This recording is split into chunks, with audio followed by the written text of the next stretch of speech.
کیا انسانی فطرت واقعی ایسی ہے کہ جب تک تباہی بالکل سر پہ نہ کھڑی ہو، یعنی جب تک پانی سر سے نہ گزر جائے، تب تک وہ حقیقت کو تسلیم ہی نہیں کرتا؟ ہاں، یہ ایک بہت ہی گہرا سوال ہے اور انسانی نفسیات کا ایک بڑا حصہ ہے۔ رائٹ، کیونکہ آج کے اس گہرے مطالعے میں ہم ایک ایسی عظیم اور تاریخی قوم کی بات کریں گے جنہوں نے تباہی کو بالکل اپنی آنکھوں کے سامنے دیکھا۔ عذاب کے بادل ان پر چھا گئے تھے اور پھر اچانک انہوں نے پوری تاریخ کا رخ ہی بدل دیا۔ بالکل، اور اس سب کو سمجھنے کے لیے ہم آج بات کر رہے قرآن کی 10ویں سورہ یعنی سورہ یونس کی۔ ہاں، اور یہ ایک مکی سورہ ہے، رائٹ؟ جس کا مطلب یہ ہے کہ یہ اس دور میں نازل ہوئی جب مسلمان مکہ میں تھے، تو اس کا فوکس قوانین یا چھوٹی چھوٹی ڈیٹیلز پر نہیں ہے۔ صحیح کہا آپ نے، اس کا فوکس ان بنیادی عقائد پر ہے جنہیں ہم توحید، رسالت اور آخرت کہتے ہیں۔ آسان لفظوں میں کہیں تو ہمارا پیدا کرنے والا کون ہے، اس کا پیغام کیا ہے اور ہماری آخری منزل کہاں ہے۔ اور ہمارا مقصد آج یہی ہے کہ ان اہم تصورات کی گہرائی میں جائیں بنا کسی بوجھ یا مشکل الفاظ کے۔ اور یہ تجسس جگانے کے لیے بہترین آغاز ہے، کیونکہ دیکھیں سورہ یونس صرف ایک تاریخی دستاویز نہیں ہے، یہ انسانی نفسیات کا ایک بہت ہی باریک اور گہرا تجزیہ پیش کرتی ہے۔ ہم آج اس واحد قوم یعنی قوم یونس کا جائزہ لیں گے جس کا آپ نے شروع میں اشارہ دیا، رائٹ، اور یہ سمجھیں گے کہ ان کے اس آخری لمحے کے عمل کے پیچھے کیا عظیم حکمت چھپی تھی۔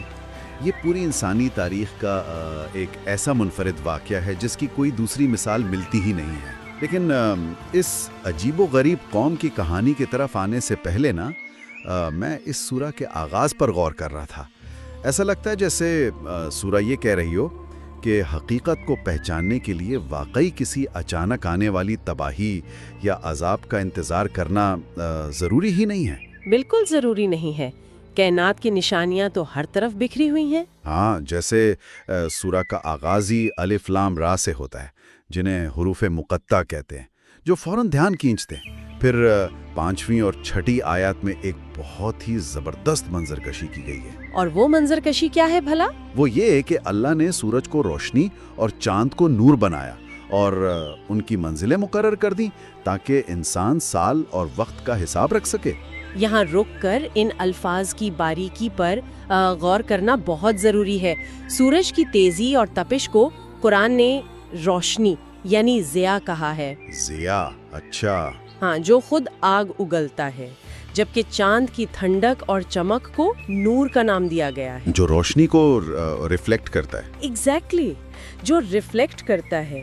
یہ محض شاعری یا الفاظ کا چناؤ نہیں ہے، ہاں، اس میں ایک مکمل کائناتی حساب چھپا ہے۔ ان آسمانی جسموں کی منزلیں اس قدر طے ہیں کہ سالوں کا حساب لگایا جا سکے۔ صحیح۔ یہ نشانیاں ان لوگوں کے لیے ہیں جو غور کرتے ہیں۔ ان دوروں میں لوگ سورج اور چاند کو خدا سمجھ کر پوجتے تھے نا۔ ہاں، بالکل، لوگ ان کی پوجا کرتے تھے۔ تو قرآن نے یہاں ان کی خدائی کا انکار کرتے ہوئے واضح کیا کہ یہ تو محض ٹولز ہیں۔ ہاں، یہ ایک عظیم نظام کے پرزے ہیں جو وقت کا حساب رکھنے کے لیے بنائے گئے ہیں۔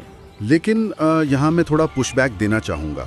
آسمان، سورج اور چاند کو تو لوگ صدیوں سے دیکھتے آئے ہیں نا، اور انہیں دیکھنے کے باوجود ہزاروں سال تک مورتیوں اور بتوں کی پوجا بھی کرتے رہے۔ تو سورہ کو ایسا کیوں لگتا ہے کہ صرف ان کائناتی نشانیوں کی طرف اشارہ کر دینا لوگوں کے ذہن بدل دے گا؟ یہ بہت ویلڈ پوائنٹ ہے، کیونکہ دیکھیں، مکہ کے مشرکین ان نشانیوں کو دیکھ کر بھی اس بات پر حیران تھے کہ انہی میں سے ایک عام انسان کو پیغمبر کیسے بنا دیا گیا۔ آپ کا یہ پوائنٹ بالکل مدعے کی بات ہے۔ مسئلہ نشانیوں کے نہ ہونے کا نہیں تھا، مسئلہ ان نشانیوں کو دیکھنے والے نظریے کا تھا۔ اچھا، نظریے کا مسئلہ تھا۔ ہاں، جب انسان اس کائنات کی میتھمیٹیکل اور فزیکل پرفیکشن کو دیکھتا ہے تو اسے احساس ہونا چاہیے کہ اتنا عظیم نظام کسی اندھی طاقت کا نتیجہ نہیں ہو سکتا۔ رائٹ۔ جو ہستی اتنے مقرر حساب سے سورج اور چاند کو چلا سکتی ہے، وہ اپنی مخلوق کو بنا کسی رہنمائی کے کیسے چھوڑ سکتی ہے؟ یہ تو ہے۔ اور جہاں تک پیغمبر کے عام انسان ہونے پر ان کی حیرت کا تعلق ہے نا، تو یہی اس سورہ کا مرکزی نقطہ ہے۔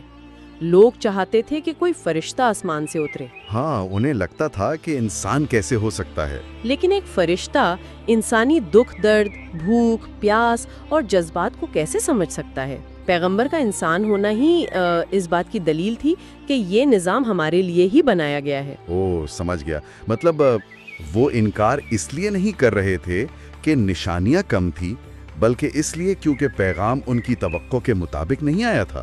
بالکل صحیح سمجھیں آپ۔ اور اس سورہ میں پھر ان مشرکین کو ایک بہت واضح چیلنج بھی تو دیا گیا ہے نا۔ اگر انہیں شک ہے کہ یہ قرآن کسی انسان کا بنایا ہوا کلام ہے تو اس جیسی ایک سورہ ہی بنا کر دکھا دیں۔ ہاں، یہ ایک بہت ہی کھلا چیلنج تھا۔ مجھے نا اس چیلنج کو پڑھ کر ایک عجیب سا تصور ذہن میں آتا ہے۔ یہ اس دور کی بات ہے جب عرب کے لوگ زبان و بیاں اور شاعری کے بے تاج بادشاہ تھے۔ بہت ماہر تھے وہ لوگ اس میں۔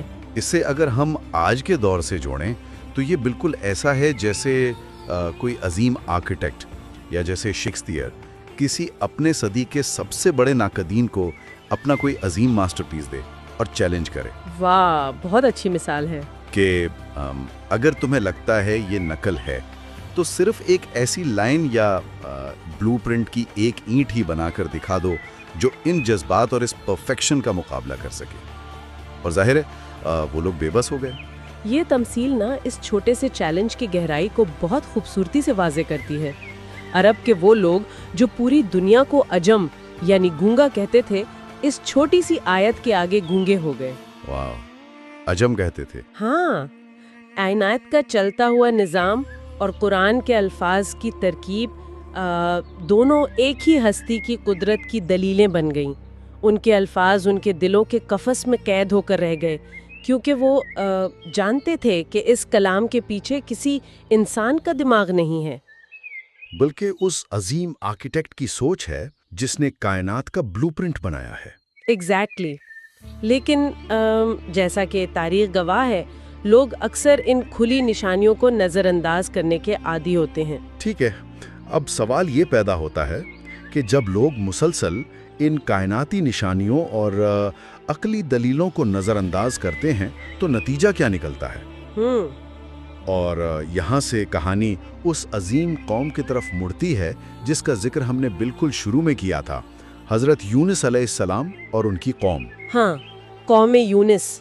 اگر میں صحیح یاد کر رہا ہوں تو انہیں عراق کے عظیم شہر نینوے کی طرف بھیجا گیا تھا، جو اس وقت کی ایک بہت بڑی طاقت اور وسیع تمدن کا مرکز تھا۔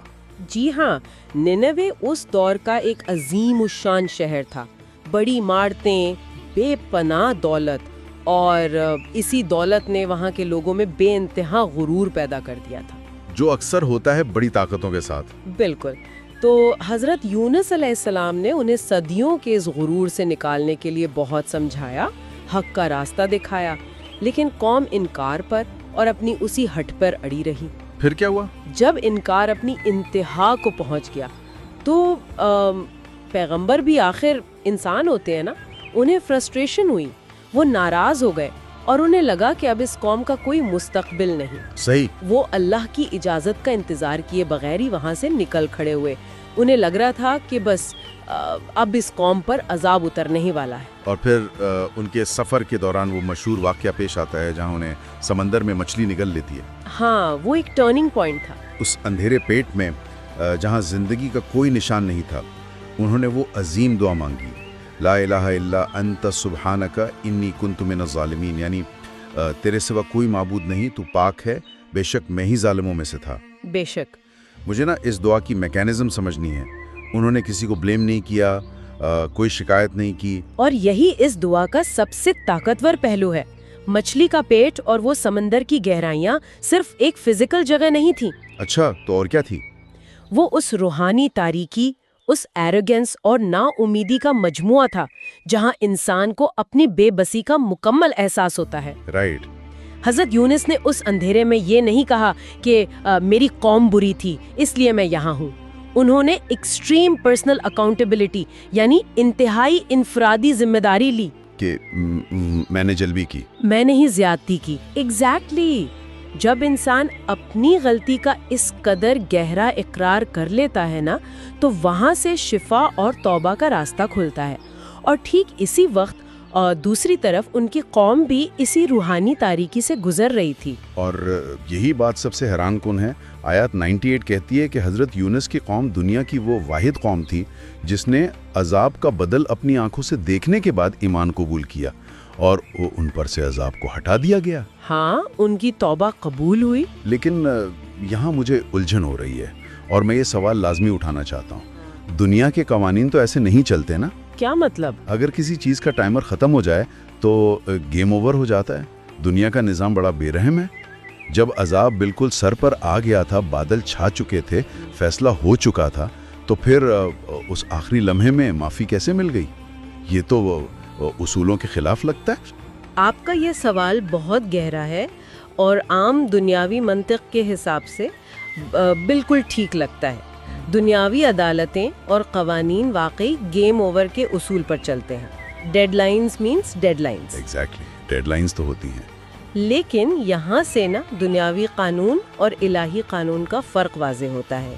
یہ واقعہ یہ ثابت کرتا ہے کہ اللہ کی رحمت اس کے غضب پر، اس کے غصے پر حاوی ہے۔ اچھا، یعنی مرسی غالب ہے۔ ہاں، جب تک موت بالکل واقع نہ ہو جائے، جب تک روح حلق تک نہ پہنچ جائے، توبہ کا دروازہ کھلا رہتا ہے۔ قوم یونس نے جب آسمان پر عذاب کے بادل دیکھے تو انہوں نے سچائی دل سے بالکل ٹوٹ کر اپنے پورے وجود کے ساتھ توبہ کی، اور ان کی اس توبہ نے نظام بدل دیا۔ یہ واقعہ آنے والی نسل کے ہر اس فرد کے لیے امید کا عظیم پیغام ہے جو اندھیروں میں بیٹھ کر یہ سوچتا ہے کہ اب تو واپسی کا کوئی راستہ بچا ہی نہیں۔ یہ تصور واقعی امید سے بھرا ہوا ہے۔ لیکن یہاں سے ایک اور سوال دماغ میں کھٹکتا ہے۔ جی پوچھیے۔ اگر معافی کا دروازہ سچ میں ہمیشہ کھلا ہے اور رحمت اتنی ہی وسیع ہے، تو پھر انسان کی میجورٹی یعنی اکثریت گمراہی میں کیوں رہتی ہے؟ یہ کیسے خود فریبی ہے؟ یہ ایک بہت اہم مسئلہ ہے۔ سورہ یونس کی آیات 31، 32 اور 34 میں اس نفسیات کو بہت باریکی سے کھولا گیا ہے۔ جب ان مشرکین سے پوچھا جاتا ہے کہ رزق کون دیتا ہے، زندہ اور مردہ کو کون نکالتا ہے، آسمان اور زمین کا نظام کون چلاتا ہے، تو وہ کیا جواب دیتے ہیں؟ تو وہ خود تسلیم کرتے ہیں کہ اللہ۔ ان سب بنیادی حقائق کو ماننے کے باوجود آیت 36 کہتی ہے کہ وہ محض غمان یعنی اپنی فالس ازمپشنز پر چلتے ہیں۔ یہ غمان آخر کام کیسے کرتا ہے؟ دیکھیں، یہ جو غمان ہے نا، یہ دراصل کوگنیٹو ڈسننس یعنی ذہنی کشمکش کا نتیجہ ہے۔ وہ اندر سے جانتے تھے کہ ان پتھروں کے بتوں کی کوئی حیثیت نہیں، لیکن حقیقت کو تسلیم کرنے کا مطلب تھا اپنی ساری زندگی، اپنے عقائد، اپنی اقتدار اور اپنے کمفرٹ زون کو بدل دینا۔ اس لیے انسان اپنے لیے ایک جھوٹی تسلی پیدا کر لیتا ہے، ایک سیلف ڈسیپشن کریٹ کر لیتا ہے۔ بالکل، وہ خود کو یقین دلانے لگتا ہے کہ اگر میں غلط ہوں بھی تو کوئی مجھ سے پوچھنے والا نہیں، یا یہ بت مجھے بچا لیں گے۔ اور اس گمان کو طاقت تب ملتی ہے جب برائی کی سزا فوراً نہیں ملتی۔ آیت 11 اس المیے پر زبردست آئینہ دکھاتی ہے۔ وہاں ذکر ہے کہ اگر اللہ لوگوں کی برائیوں کی سزا اتنی ہی جلدی دیتا جتنی جلدی لوگ جلد بازی میں بھلائی یا دولت طلب کرتے، تو انسانیت تو کب کی نیست و نابود ہو چکی ہوتی۔ واو، یہ تو بہت ڈیپ ہے۔ لیکن خدا فوراً پکڑ نہیں کرتا، وہ مہلت دیتا ہے۔ یہ مہلت والی بات سن کر نا مجھے ماڈرن ڈے کی ایک بڑی دلچسپ مثال یاد آتی ہے۔ ہاں بتائیے۔ یہ بالکل ایسا ہی ہے جیسے کسی نے بینک سے بہت بڑا قرض لیا ہو اور بینک اسے قرض چکانے کے لیے ایک گریس پیریڈ یعنی کچھ وقت دیتے۔ اچھا، صحیح۔ اب لاجک تو یہ کہتی ہے کہ وہ شخص اس گریس پیریڈ میں پسینہ بہا کر قرض کی ادائیگی کا بندوبست کرے، لیکن بجائے اس کے وہ یہ سوچنے لگتا ہے کہ شاید بینک تو قرض واپس لینا بھول ہی گیا ہے، یا اسے لگتا ہے کہ اس کی ضرورت نہیں رہی۔ ہاں، یا شاید میرا سٹیٹس دیکھ کر قرض معاف ہو گیا ہے۔ اسے لگتا ہے کہ گریس پیریڈ اس کا حق ہے اور وہ اور زیادہ عیش و عشرت میں مست ہو جاتا ہے۔ کیا ہماری روزمرہ زندگی کے حقائق بھی اس گریس پیریڈ جیسے نہیں ہیں؟ یہ گریس پیریڈ والی مثال اس پوری صورتحال کا نچوڑ ہے۔ انسان اس ٹھہرے ہوئے وقت کو جو اسے خود کی اصلاح کے لیے دیا گیا تھا اپنی فتح سمجھ لیتا ہے۔ بالکل۔ اور پھر یہاں ایک اہم سوال جنم لیتا ہے کہ یہ سب کس کے ظلم کا نتیجہ ہے؟ آیت 44 بالکل کھول کر بیان کرتی ہے کہ اللہ لوگوں پر ذرہ برابر بھی ظلم نہیں کرتا، بلکہ لوگ خود اپنے آپ پر اپنی جانوں پر ظلم کرتے ہیں، اس گریس پیریڈ کو ضائع کر کے۔ ایگزیکٹلی۔ آیت 7 اور 8 اس نفسیات کی مزید وضاحت کرتی ہیں کہ جو لوگ صرف دنیا کی زندگی پر راضی ہو جاتے ہیں، جنہیں لگتا ہے کہ بس یہی دنیا کا منظر سب کچھ ہے، اور آخرت کی کسی ملاقات کو بالکل بھول جاتے ہیں، وہ غلطی پر ہیں۔ دراصل وہ سب سے بڑی غلطی کر رہے ہوتے ہیں۔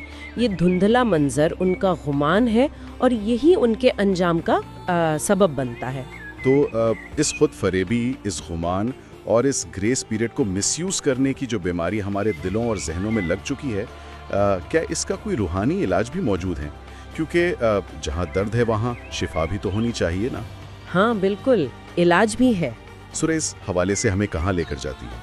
کیونکہ جب میں آیت 57 دیکھتا ہوں تو وہاں قرآن کو دلوں کی بیماریوں جیسے شک، شرک اور اندر کی کشمکش کے لیے واضح طور پر شفا اور نصیحت کہا گیا ہے۔ صحیح کہہ رہے ہیں آپ۔ ایک طرف یہ شفا بتائی گئی اور اس کے نتیجے میں جنتیوں کی حالت بیان کی گئی آیت 10 میں۔ جی، ان کی حالت ایسی ہوگی کہ ان کی ابتدا اور انتہا بس اللہ کی تسبیح پر ہوگی، سبحانک اللہم سے بات شروع ہوگی اور الحمدللہ رب العالمین پر ختم ہوگی۔ اس میں ایک بے پناہ سکون جھلکتا ہے۔ بالکل، اور اس شفا کی انیٹمی کو نا سمجھنا ضروری ہے۔ قرآن کی شفا کوئی جادو کی گولی نہیں ہے۔ اچھا، تو یہ کیسے کام کرتی ہے؟ یہ شفا انسان کے ذہن سے اس گمان اور ایلیوژنز کے پردے ہٹاتی ہے۔ جب دلوں میں یقین اور حقیقت اپنی جگہ بنا لیتے ہیں تو وہ اینگزائٹی، وہ بے چینی جو دنیا کو سب کچھ سمجھنے سے پیدا ہوتی ہے، وہ خود بخود ختم ہو جاتی ہے۔ رائٹ، دنیا کا پریشر ختم ہو جاتا ہے۔ جنتیوں کا جو منظر آپ نے بیان کیا وہ اس پرسکون دل کی انتہائی منزل ہے۔ وہاں نہ خوف ہے، نہ فیوچر کی اینگزائٹی اور نہ ماضی کا پچھتاوا، صرف سکون ہے۔ وہاں شکوہ شکایتوں اور حسد کی جگہ صرف شکر اور تسبیح لے لیتی ہے۔ یہ اس شفا یاب دل کا ایبسلیوٹ پیک ہے۔ ایک طرف یہ پرسکون آخرت کی منزل ہے اور دوسری طرف سورہ یونس ایک ایسی تاریخی دلیل پیش کرتی ہے جو شفا نہ پانے والوں کے مکمل الٹ انجام کو دکھاتی ہے۔ آپ فرعون کی بات کر رہے ہیں نا؟ ہاں، اور مجھے لگتا ہے پورے مطالعے کا سب سے مائنڈ بلوئنگ حصہ یہی ہے۔ میں آیت 92 کی بات کر رہا ہوں۔ فرعون کی لاش کو آنے والی نسلوں کے لیے محفوظ رکھنے کی وہ حیرت انگیز پیشگوئی، یہ واقعی ایک معجزہ ہے۔ سوچئے، صدیوں پہلے ریگستان میں اترنے والی ایک روحانی کتاب نے ایک ایسی تاریخی پریڈکشن کی جو ہزاروں سال بعد فزیکل فارم میں سچ ثابت ہوئی، اور فرعون جو دنیا میں اپنے دور کا سب سے بڑا اور تکبر والا بادشاہ تھا، اس کی لاش آج بھی مصر کے میوزیم میں دیکھی جا سکتی ہے۔ اگر ہم اس کو ماڈرن کانٹیکسٹ اور ایگو کے ساتھ جوڑ کر دیکھیں نا تو فرعون محض تاریخ کا ایک برا کردار نہیں ہے۔ فرعون اس ایلیوژن آف کنٹرول، یعنی سب کچھ کنٹرول کرنے کے گمان کی آخری شکل ہے۔ صحیح کہتا تھا نا وہ کہ دریا اس کے اشاروں پہ چلتے ہیں۔ ہاں، وہ کہتا تھا کہ یہ دریائے نیل اس کے اشاروں پر چلتا ہے اور اللہ نے اسے اسی دریا میں غرق کر دیا۔ اس کی لاش کا محفوظ رہنا صرف ایک میوزیم کا ایگزیبٹ نہیں ہے، یہ انسانی ایگو کا سب سے بڑا مذاق ہے، بڑا سبق بھی ہے۔ دنیا کا سب سے طاقتور انسان جو خود کو خدا کہتا تھا، آج ایک بے جان ٹورسٹ اٹریکشن بن کر رہ گیا ہے۔ واو، یہ پرسپیکٹیو تو بہت ڈیپ ہے۔ اور آیت 45 اس پر ایک زبردست تمثیل پیش کرتی ہے۔ وہاں بتایا گیا ہے کہ قیامت اچانک آئے گی اور اس دن لوگوں کو دنیا کی پوری زندگی ایسی محسوس ہوگی جیسے وہ دن کی صرف ایک گھڑی یعنی کچھ آورز کے لیے اس دنیا میں رہے ہوں۔ صرف کچھ آورز؟ ہاں، فرعون کی محفوظ لاش اس مختصر گریس پیریڈ کی حقیقت کا کھلا آئینہ ہے جو یاد دلاتی ہے کہ دنیا کی طاقت اور غرور آخرکار مٹی کے سوا کچھ نہیں۔ یہ پورا تصور واقعی رونگٹے کھڑے کر دینے والا ہے کہ ہماری زندگی جس پر ہم اتنا غرور کرتے ہیں وہ آخرت کے سامنے دن کی ایک گھڑی سے زیادہ کی حیثیت نہیں رکھتی۔ اب جب ہم اس گفتگو کے انجام کی طرف بڑھ رہے ہیں تو آئیے ان سب اسباق کو ایک ساتھ جوڑ کر دیکھتے ہیں جو ہم نے آج سمجھے۔ ہاں، یہ ضروری ہے۔ ہم نے آغاز کیا تھا آسمان پر موجود سورج اور چاند کے اس مقرر حساب سے جو غور کرنے کی دعوت دیتے ہیں۔ پھر ہم گئے مچھلی کے پیٹ میں جہاں حضرت یونس کی دعا نے سکھایا کہ امید کا دروازہ کبھی بند نہیں ہوتا اگر توبہ خالص ہو۔ صحیح۔ ہم نے سمجھا کہ لوگ دنیا کے گریس پیریڈ میں کیسے اپنی ہی جان پر ظلم کرتے ہیں اور کیسے قرآن کی شفا دلوں کا سکون بنتی ہے، اور آخر میں فرعون کی آخری اور بے بس حالت نے یہ واضح کیا کہ دنیا صرف ایک مختصر سا وقت ہے۔ ان تمام باتوں کو اگر ہم سورہ کے آخری آیات سے ملا کر دیکھیں نا تو ایک بہت گہرا اور عملی سبق سامنے آتا ہے۔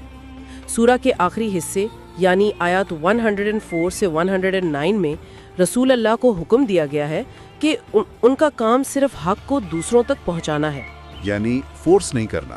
بالکل، کسی پر زبردستی منوانا ان کی ذمہ داری نہیں ہے۔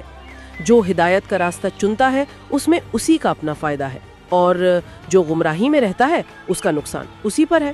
دعویٰ اور تبلیغ کے اس پورے کام میں صبر اور اللہ پر مکمل بھروسہ ہی واحد راستہ ہے۔ یہ اس بات کی دلیل ہے کہ ہدایت الٹیمیٹلی ایک انفرادی انتخاب ہے۔ اور اسی پوائنٹ پر پہنچ کر ایک بہت ہی زبردست سوال ذہن میں پیدا ہوتا ہے۔ ہم نے آج کی گفتگو کا آغاز اس سوال سے کیا تھا کہ انسان تباہی کے بنا حقیقت کیوں نہیں مانتا۔ صحیح۔ لیکن اس پورے سفر کے بعد نا اب سوال کا رخ پوری طرح بدل چکا ہے۔ سننے والے اگر اس پر غور کریں، اگر اس سورہ کے آخر میں یہ ٹھیک واضح کر دیا گیا ہے کہ ہدایت ایک مکمل طور پر انفرادی انتخاب ہے، ایک انڈیویجول چوائس ہے، رائٹ۔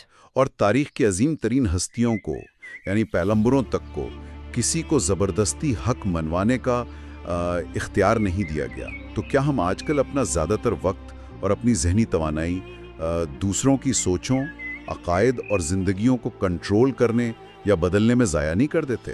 یہ تو ہم سب کرتے ہیں کسی نہ کسی حد تک۔ اگر ہم دوسروں کی فکر اور ان پر فتوے لگانے چھوڑ کر صرف اپنی خود کی اصلاح، اس دیے گئے گریس پیریڈ کے بہتر استعمال اور دلوں کو قرآن کی شفا سے جوڑنے پر توجہ دیں، تو ہماری اپنی یہ دن کی گھڑی جیسی مختصر سی زندگی کتنی پرسکون ہو سکتی ہے۔ یہ واقعی سب سے بڑا ٹیک اوے ہے۔ شاید یہی وہ بنیادی حقیقت ہے جسے مکمل طور پر تسلیم کرنے کے لیے ہمیں کسی آسمانی عذاب یا تباہی کا انتظار نہیں کرنا چاہیے، بلکہ کسی خاموش لمحے میں صرف اپنے اندر جھانکنے کی ضرورت ہے۔ اس انتہائی گہرے اور فکر انگیز خیال کے ساتھ ہی ہمیں اس مطالعے کو سینا ہوگا۔ امید ہے کہ اس مکمل گفتگو سے سننے والوں کو ان کائناتی اور تاریخی نشانیوں کے درمیان اپنی ذات اور کائنات کے حوالے سے کچھ نئے تازہ اور امید سے بھرے جواب ضرور ملے ہوں گے۔ اگلی بار کسی نئے موضوع کے ساتھ پھر شامل ہوں گے۔